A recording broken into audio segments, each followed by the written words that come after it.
Hello guys, তোমরা কেমন আছো? আশা করি খুব ভালো আছো। তো আমি চলে আসলাম অনেকদিন পর একটি ব্লগ ভিডিও নিয়ে। তো আমার আজকে লাস্ট এক্সাম। তো আমি আজকে এক্সাম দিতে যাচ্ছি। তো ভাবলাম আমি তো সেটা তোমাদের সাথে শেয়ার করি। তো দেখতে পাচ্ছ আমি টোটোতে উঠে গেছি। তো গাইস ভিডিওটা হয়তো বড় হবে না, ছোট্ট হবে। তো তাও টেনশনে গাইস ওইজন্য সেরকম ভিডিও ক্লিপ তোমাদেরকে দিতে পারিনি। তো যতটুকু পেরেছি তো তোমরা দেখো, তোমাদের কেমন লাগবে অবশ্যই তোমরা কমেন্ট করে আমাকে অবশ্যই বলবে। তো দেখতেই পাচ্ছ আমি রাস্তায় বের হয়ে গেছি। A few minutes later. মানে এক্সাম শেষ হয়ে গেছিল। তো এক্সামের শেষে আমি ভিডিও ক্লিপগুলো নিচ্ছিলাম। দেখো ওখানে সবাই দাঁড়িয়ে আছে। তো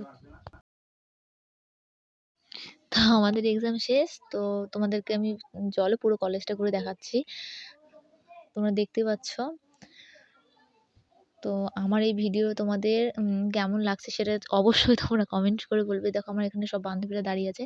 তো তোমরা কমেন্ট করে কিন্তু অবশ্যই বলবে কিন্তু আমার ভিডিও তোমাদের কেমন শেষ হয়ে যাওয়ার পর আমরা এখন মাঠে আসছি। তো সবাই মিলে বসবো, বসে একটু গল্প-টল্প করবো। তারপর বাড়ি চলে যাবো। তো তোমাদের যদি আমার ভিডিওটা ভালো লাগে তাহলে অবশ্যই লাইক, কমেন্ট, শেয়ার, সাবস্ক্রাইব অবশ্যই করে দিও। তো চলো